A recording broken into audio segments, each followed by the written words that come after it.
देख रहे हैं ग्राउंड जीरो।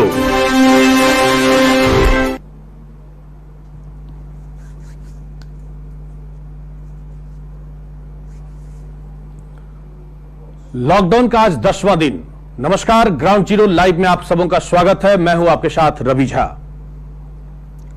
वैश्विक महामारी कोरोना से आज हम लगातार लड़ रहे हैं। ये 10वां दिन है। जैसे कि प्रधानमंत्री नरेंद्र मोदी ने अपील करी थी कि 21 दिन तक भारत लॉकडाउन रहेगा, और आज उन 21 दिन में आज का जो है काउंटडाउन शुरू हो चुका है। आज 10वां दिन है। अब भी 14 दिन शेष बचे हुए हैं और हम उनके साथ हैं। हम सभी भारतवासी उनके इस अपील पर लॉकडाउन के नियमों का अनुपालन कर रहे हैं। चलिए सबसे पहले हम आंकड़ों की बात करें तो आज तक का जो आंकड़ा है वर्ल्ड हेल्थ ऑर्गेनाइजेशन के अनुसार पूरे विश्व में संक्रमित लोगों की जो संख्या है, और हम भारत की बात करेंगे, बिहार की बात करेंगे, तो अभी तक में जो मौत का आंकड़ा है वह लगातार बढ़ गया है विश्व के हिसाब से कि 53,280 जो मौत का आंकड़ा है, और रिकवर्ड हुए हैं 2,13,499। कुल संक्रमित जो व्यक्ति है 10,18,536। चलिए हम भारत की बात करें तो आंकड़े चौंकाने वाली है। 2,639 जो अभी तक संक्रमित लोगों की संख्या है वो भारत में 192 लोग रिकवर्ड हुए हैं, और 73 लोगों की मौत हो चुकी है। 73 लोग इस कोरोना वायरस की चपेट में आकर के जान गंवा बैठे हैं।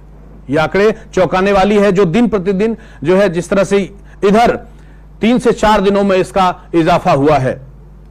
और मैं बात करूं तो उस हिसाब से टोटल जो एक्टिव केस हैं भारत में, अगर रिकवर्ड हुए और मौत की संख्या को घटा दी जाए तो 2374 केस अभी भी एक्टिव हैं, कोरोना पीड़ित हैं, संक्रमित हैं।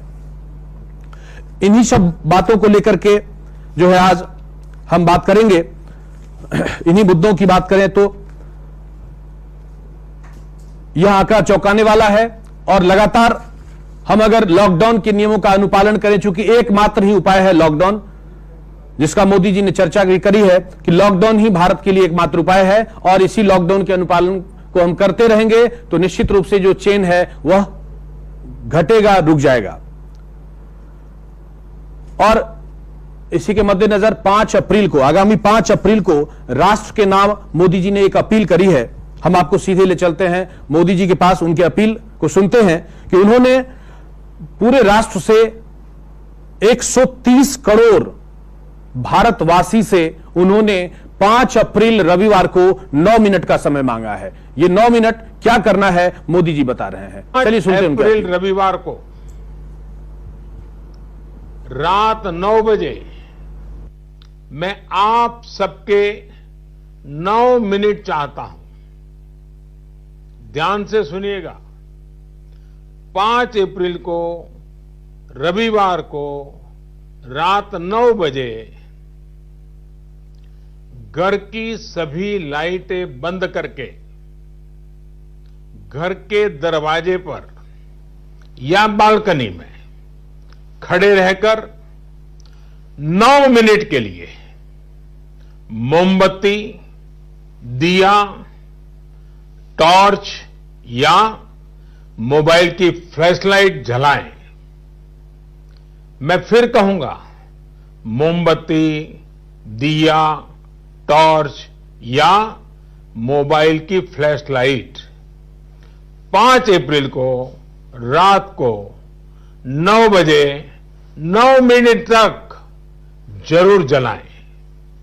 और उस समय यदि घर की सभी लाइटें बंद करेंगे, चारों तरफ जब हर व्यक्ति एक एक दिया जलाएगा, तब प्रकाश की उस महाशक्ति का एहसास होगा जिसमें एक ही मकसद से हम सब लड़ रहे हैं, ये उजागर होगा।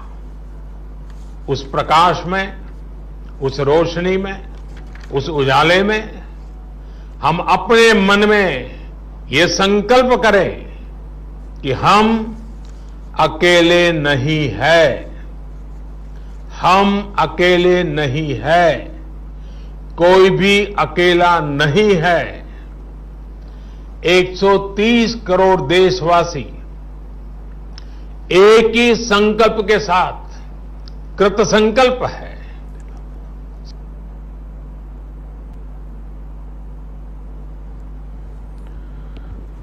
तो 130 करोड़ भारतवासी को प्रधानमंत्री नरेंद्र मोदी ये अपील कर रहे हैं कि आगामी 5 अप्रैल को 9 मिनट घर के सभी लाइटों को बंद करके कैंडल जलाना है अपने अपने बालकोनी, अपने अपने घर से बाहर मुख्य दरवाजे पर। और कोरोना जैसी जो अंधकार, कोरोना से जो अंधकार फैला है, इस अंधकार को प्रकाश रूपी महाशक्ति से दूर भगाना है, यही अपील कर रहे थे। और निश्चित रूप से सभी भारतवासी को इस अपील पर गौर फरमाना चाहिए, जैसा कि उन्होंने कहा है। चलिए अब हम ले चलते हैं कटिहार आजमनगर, जहां पर हमारे संवाददाता अमित सिंह निरीक्षण कर रहे हैं, बता रहे हैं क्या लॉकडाउन के हिसाब से, लॉकडाउन के अनुसार वहां कैसे लोग अनुपालन कर रहे हैं और जगह जगह जो आवासन सेंटर बनाए गए हैं, आइसोलेशन वार्ड बनाए गए हैं, क्या वार्ड की स्थिति है। चलिए दिखाते हैं सीधी तस्वीर। गांव के अंदर है ये आदमी इतना रहेगा बनवाया क्या? बीमार है या कुछ हर गांव में सर स्कूल है, हर गांव में स्कूल है, ये नहीं कि यही है, उसूल भी है, बरमैन भी है, कोलन भी स्कूल है सर। इस गांव में आके एक ही जगह ला के रखना ठीक नहीं है ना। और ये कटिहार आजमनगर की तस्वीर है,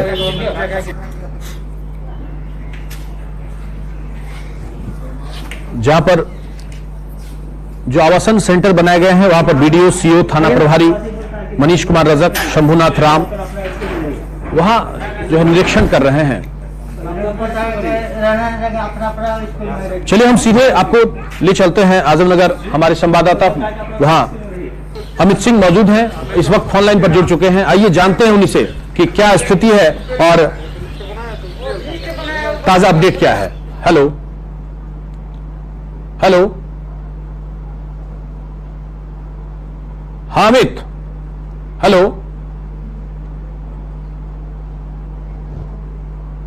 हेलो हेलो हेलो अमित। और इस वक्त संपर्क ठीक से नहीं हो पाया है, हम फिर से पुनः जो है संपर्क बनाने का प्रयास करेंगे और जानेंगे कि आजमनगर की क्या स्थिति है लॉकडाउन के बाद, वहां किस तरह जो है लोग इसका अनुपालन कर रहे हैं और बाहर से जो आने जाने वाले लोग हैं, जो बाहर से लोग आए हुए हैं आवासन सेंटर पर हैं, उन क्या जो है स्थिति है, क्या विधि व्यवस्था है, हम जानने का प्रयास करेंगे। फिलहाल चलिए हम आपको ले चलते हैं। हेलो,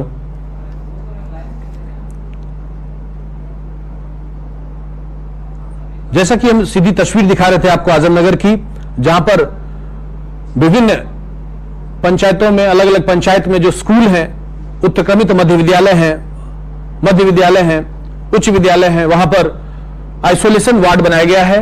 और जो बाहर से जो मजदूर, जो फंसे हुए मजदूर पहुंच रहे हैं, अलग अलग राज्यों से जो मजदूर पहुंच रहे हैं, जो लोग हैं वो जो पहुंच रहे हैं, उनके लिए रहने की व्यवस्था, मेडिकल ट्रीटमेंट की व्यवस्था वहां की गई है। हालांकि कुछ शिकायतें आ रही थी कि जो जिला प्रशासन के द्वारा जो व्यवस्था होनी चाहिए थी उसमें कुछ कमी है, खान पान की कुछ कमी आ रही थी और वहां के जो मुखिया हैं उनके द्वारा अपने स्तर पर जब उस कमी को देखा गया तो अपने स्तर पर दूर की जा रही थी।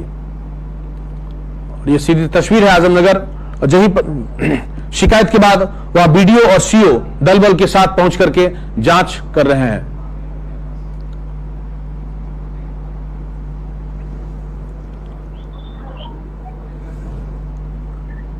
चलिए अमित से हम संपर्क बना रहे हैं। इस वक्त फोन लाइन पर जुड़ चुके हैं हमारे संवाददाता अमित सिंह। हेलो जी हेलो। हाँ अमित, बताइए आजमनगर की क्या तस्वीर है, क्या कुछ शिकायतें आ रही थी कि वहां पर जिला प्रशासन के द्वारा जो व्यवस्था की गई है लेकिन उसमें कुछ कमी है, क्या मामला है? जी देखिए, यह कुल मामला यह है कि अभी हम आजमनगर प्रखंड के उत्क्रमित मध्य विद्यालय कुसोल में है जी। कुसोल में जो कोरोना टाइम आइसोलेशन सेंटर बनाया गया है जी। इसकी सीधी तस्वीर आप देख सकते हैं। आइसोलेशन सेंटर में आजमनगर प्रखंड विकास पदाधिकारी, अंचल अधिकारी, आजमनगर थाना प्रभारी सहित उप प्रमुख आइसोलेशन सेंटर पहुंचकर बाहर से आए हुए मजदूरों के लिए भोजन के साथ साथ रहने का उत्तम व्यवस्था का इंतजाम करते नजर आ रहे हैं जी। जहां हम आपको यह बता दें कि आजमनगर प्रखंड में कुल 28 आइसोलेशन केंद्र बनाया गया है जी। प्रत्येक पंचायत में एक केंद्र बनाया गया है। जहां आजमनगर प्रखंड के केलाबाड़ी पंचायत में एक बहुत ही बड़ा मामला सामने आया है कि केलाबाड़ी पंचायत के उत्क्रमित मध्य विद्यालय ढेना बक्सला में आइसोलेशन केंद्र बनाया गया है और अधिकारी के आदेश के बाद भी अब तक आइसोलेशन केंद्र में रह रहे लोगों को विद्यालय के प्रधानाध्यापिका सिंधु कुमारी के द्वारा ना तो अब तक नाश्ता दी जा रही है ना ही खाना, जिसको देखते हुए पंचायत के मुखिया निर्मला देवी भोजन की व्यवस्था की। आखिर यहाँ एक बड़ी सवाल है कि प्रधानाध्यापिका सिंधु कुमारी किनकी आदेश का इंतजार कर रही है इस आपदा की घड़ी में जी, और कब तक भोजन की व्यवस्था करेगी सरकार? सरकार की लगातार जो है घोषणा की जा रही है, अधिकारी जो आदेश कर रहे हैं, लेकिन आखिर ये प्रधानाध्यापिका का एक बड़ा मामला है, इनके आदेश का इंतजार है इनको। तो चलिए एक बड़ा सवाल है और जो है हम निश्चित रूप से ये सोचनी बात है कि जब जिला प्रशासन के द्वारा वहां पर विधि व्यवस्था की गई है तो फिर वो व्यवस्था आम जनों तक क्यों नहीं पहुंच रही है? खास करके वो पर्सन जो बाहर से अन्य राज्यों से आए हुए हैं उन तक निश्चित रूप से पहुंचनी चाहिए थी।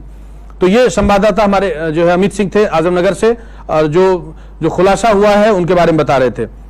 और इस जैसे ही ये बात की जानकारी मिली है, बीडीओ, सीओ, थाना प्रभारी वहां पर पहुंच करके उन जगहों पर जांच कर रहे हैं।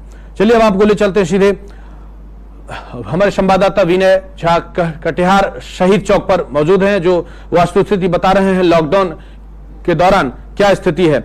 लेकिन उससे पहले हमारे साथ स्काइपी पर जुड़ चुके हैं वार्ड नंबर 28 के वार्ड काउंसलर किशन बजाज उर्फ बुल्ली बजाज, जिनके द्वारा वार्ड में गरीब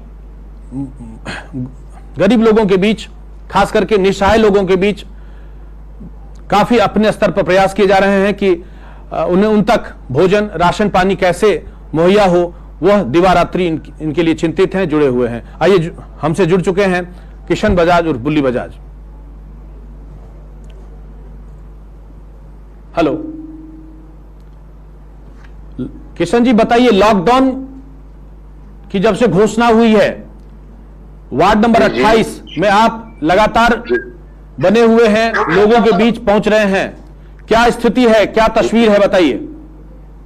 मेरे यहाँ वार्ड संख्या 28 में खास करके जो मंदिर जैसा मेरा वार्ड है जी, उस वार्ड में लॉकडाउन का पूर्णतः पालन किया जा रहा है। हमारे देश के लोकप्रिय प्रधानमंत्री नरेंद्र मोदी जी के द्वारा जो आह्वान है उसका स्वागत किया जा रहा है मेरे वार्ड में। उसमें अगर कुछ कमियां रही होंगी तो मैं अपने वार्ड की भोली भाली जनता की ओर से माफी मांगते हुए मैं आपको आश्वस्त करना चाहूंगा कि मैंने उस आदेश का पालन करवाने के लिए डोर टू डोर अपने से संपर्क बनाते हुए और सबों से पालन करने की अपील की, और लोगों ने इसको मान्यता और बल भी देने का काम किया है जी।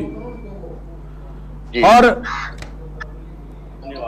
क्या जो आवासन सेंटर बनाए गए हैं आपके वार्ड में भी इस तरह से कोई जो है आइसोलेशन वार्ड बनाया गया है क्या? जी नहीं, मेरे वार्ड में कोई ऐसा कोई सेंटर की जरूरत भी नहीं है, इसलिए मेरे वार्ड में लोग स्वयं जागरूक हैं। एक एक लोग, छोटे से छोटे बच्चे, बूढ़े से बूढ़े, मेरी बहनों या मेरी माताओं, सभी लोग जागरूक है। किसी भी गलत व्यक्ति उसमें प्रवेश के लिए निषेध है। और साथ ही साथ मैं अपने वार्ड को स्वयं कंप्लीटली, मैं अपने सारे युवा साथी हमारे साथ सैकड़ों की संख्या में जुड़े हुए हैं, उन लोगों के द्वारा मॉनिटरिंग पल टू पल की जा रही है। क्या वार्ड को सैनिटाइज किया गया है? वार्ड पूर्णतः सैनिटाइज, एक बार नहीं, अभी तक में ये 10वां रोज आज है। इसके अंदर मैं रवि सर आपको बताना चाहूंगा, विश्वास दिलाना चाहूंगा, बताऊंगा क्या मैं विश्वास दिलाता हूं कि 3-3 बार मेरे वार्ड का डोर टू डोर, हो सके तो बहुत हद तक वार्ड के अंदर में आंगन टू आंगन सैनिटाइज किया गया है। ऐसे वार्ड में, आपके वार्ड में ऐसे कितने लोग हैं जो दैनिक मजदूर हैं, रिक्शा चालक, ठेला चालक, जो लगभग दिहाड़ी मजदूर हैं? 150 परिवार मेरे ऐसे हैं जो, मैं गरीब और अमीर तो मैं नहीं जानता हूं, लेकिन मैं इतना जरूर जानता हूं कि वो मतलब कि जरूरतमंद जरूर है। उनको मैंने 150 परिवार को, लगभग 150 परिवार को सूखा राशन एवं बच्चों के लिए टॉफी, चॉकलेट, बिस्कुट, मैगी इत्यादि जितनी भी जरूरत की सामग्रियां होती है, भले सूखा राशन में चावल हो, आटा हो, दाल हो, तेल हो, कुछ भी हो, और साथ ही उससे भी बड़ी एक जरूरत की चीज मेरे अपने आप मेरे जहन में जागी कि नहीं, गैस सिलेंडर भी मुहैया कराना पड़े, तो मैंने 112 पीस लगभग अपने वार्ड में हर लोगों के द्वार पर जाके, जरूरतमंद लोगों के द्वार पर जाकर के मैंने 112 पीस गैस सिलेंडर और साथ ही साथ राशन और बच्चों की समूची सामग्री, मैंने एक नहीं अनेक राउंड मैंने अपने स्तर से, खास करके बच्चों की सामग्री तो मैंने 2-3 राउंड दे दी है, सूखा राशन मैंने 1 राउंड दिया है। तो ये प्रयास तो आपके को मैं चिन्हित करके कर रहा हूँ। ये प्रयास आपके तरफ से था, लेकिन बिहार सरकार के द्वारा जो खाद्यान्न सामग्री का वितरण होना है, क्या वो मिल रहा है जरूरतमंदों के बीच? वो लोगों को मिल ही रहा है। मेरे वार्ड के डीलर एक्टिव है, मैं उसका स्वागत करता हूं। लेकिन मैंने पूर्व में जहां जिला पदाधिकारी जो हमारे वर्तमान में कटिहार में है, उनको एक मैंने सोशल मीडिया के माध्यम से एक निवेदन भी किया था कि जो 2011 में जो जनगणना हुई थी, उसमें कुछ परिवार को जनगणना गलत तरीके से किस कारण से मैं नहीं कह सकता हूँ, कोई आरोप प्रत्यारोप मैं नहीं जानता हूँ, लेकिन उसमें वंचित कर दिया गया था बहुत सारे परिवार को जो जरूरतमंद थे। उस पर अविलंब ध्यान आकृष्ट कराने का मैंने काम किया था जिला पदाधिकारी महोदय का। उस पर भी मुझे पूर्ण विश्वास है जिला पदाधिकारी महोदय से, उस पर कोई ना कोई पहल उस पर वो करेंगे और ये मुझे विश्वास है। चलिए, बहुत बहुत धन्यवाद, और आप ऐसे ही बने रहिए हमारे साथ। तो ये किशन बजाज, वार्ड नंबर 28 के किशन बजाज थे, जो है वार्ड काउंसलर, जो लगातार लोगों के बीच, जरूरतमंदों के बीच जो है जो भी संसाधन है वो मुहैया कराने के लिए प्रयासरत हैं, और खास करके एक्टिव हैं। वार्ड, पूरे वार्ड को लगभग 1 से 2 बार सैनिटाइज कर चुके हैं। निश्चित रूप से सभी वार्ड काउंसलर को भी इस तरह एक्टिव रहना चाहिए, खास करके लॉकडाउन की परिस्थिति में, लॉकडाउन की इस विकट परिस्थिति में जो है आमजनों के बीच रह करके जो जरूरी सेवाएं हैं उन्हें प्रदान करना चाहिए। इसी उद्देश्य से उनका भी चुनाव भी किया जाता है। चलिए हम सीधे ले चलते हैं आपको, हमारे संवाददाता विनय झा मौजूद हैं इस वक्त कटिहार शहीद चौक पर। देखते हैं वहां की वस्तुस्थिति, सीधी तस्वीर।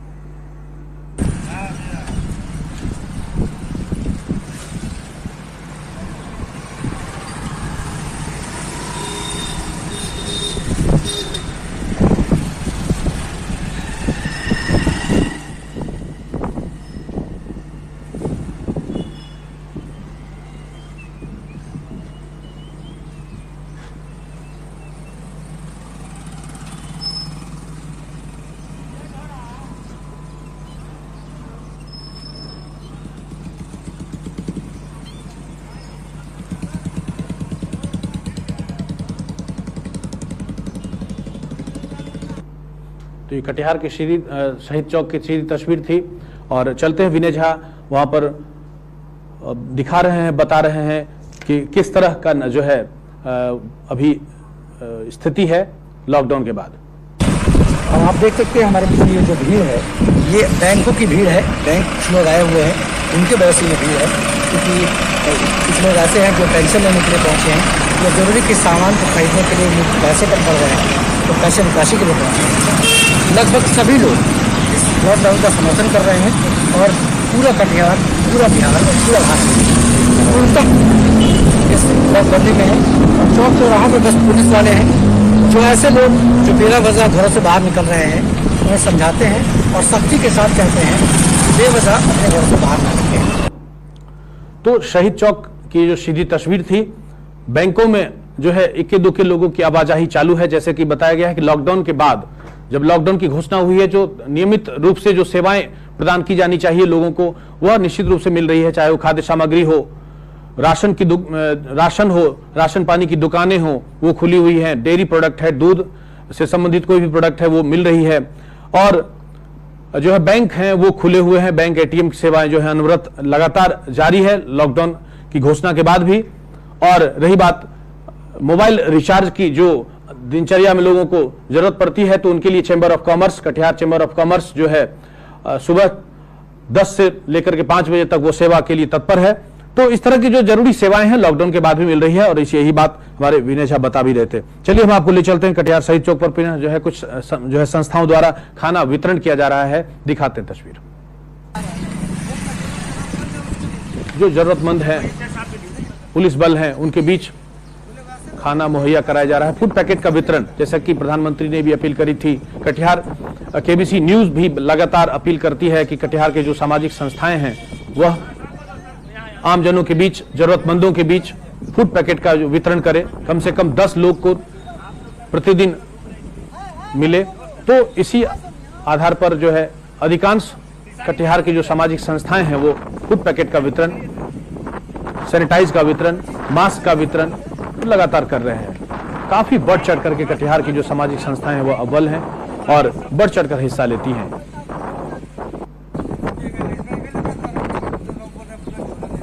पुलिस बलों के बीच भी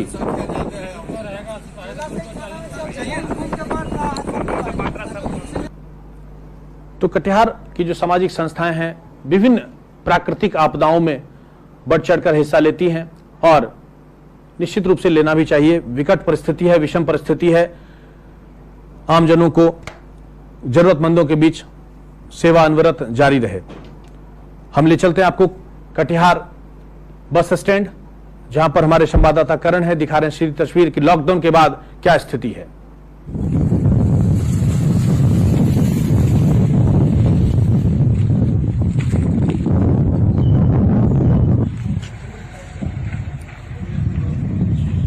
देखिए लॉकडाउन के बाद जो कटिहार बस स्टैंड का ये नजारा है, ये तस्वीर है,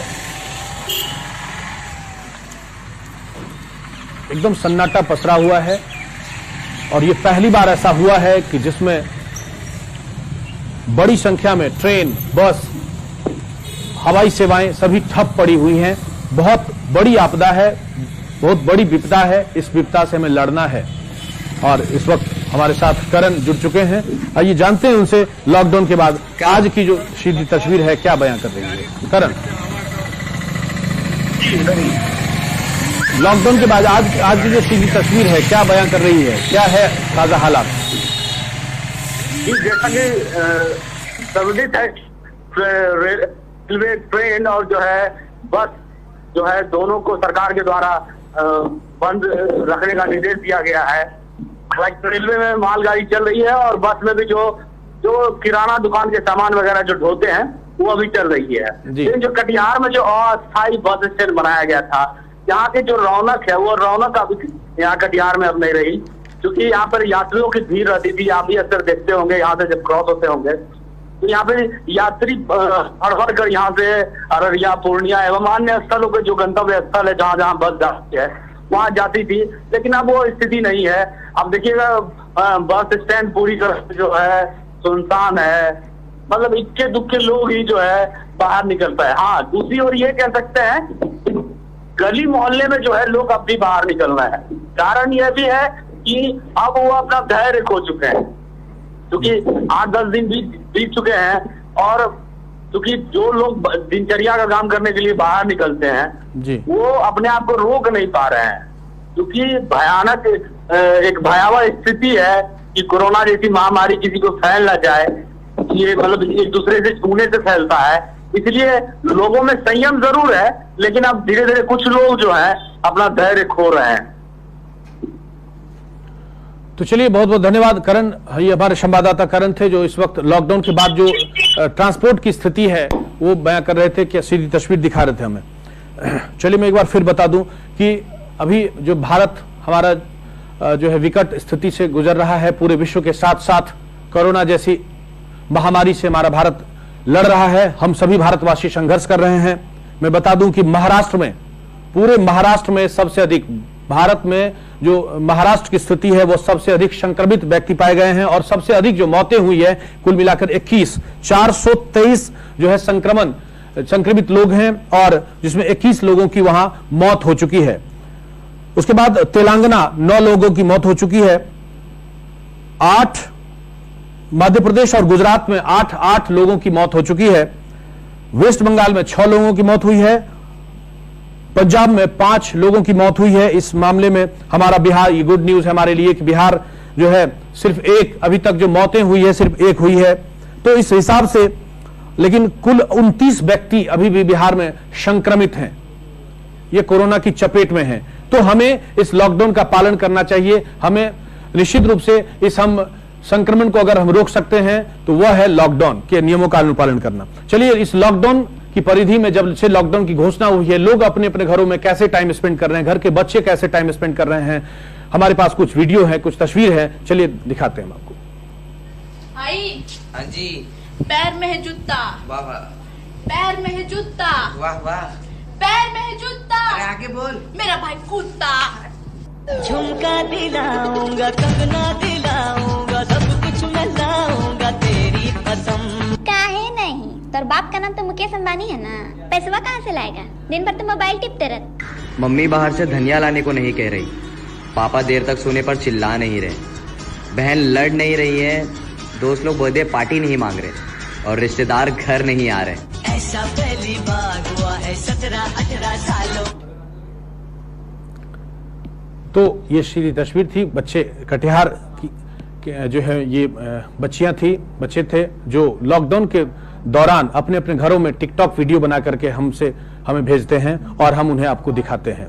तो इंटरटेनमेंट का ये अच्छा साधन है। निश्चित रूप से आप भी अपने अपने घरों में जो लाइफ टाइम स्पेंड कर रहे हैं उनका वीडियो बना करके हमें भेजें, हम भी इस ग्राउंड जीरो के जरिए उन्हें दिखाएंगे अपने चैनल पर। तो नियमों का अनुपालन करें, इस महामारी से बचना है तो इस संक्रमण को हराना है, संक्रमण के चेन को अगर रोकना है तो लॉकडाउन ही इसका अनुपालन है। अगले 14 अप्रैल तक लॉकडाउन के नियमों का अनुपालन करें, घर में रहें, सुरक्षित रहें और भारत को बचाएं इस संक्रमण जैसी महामारी से। धन्यवाद।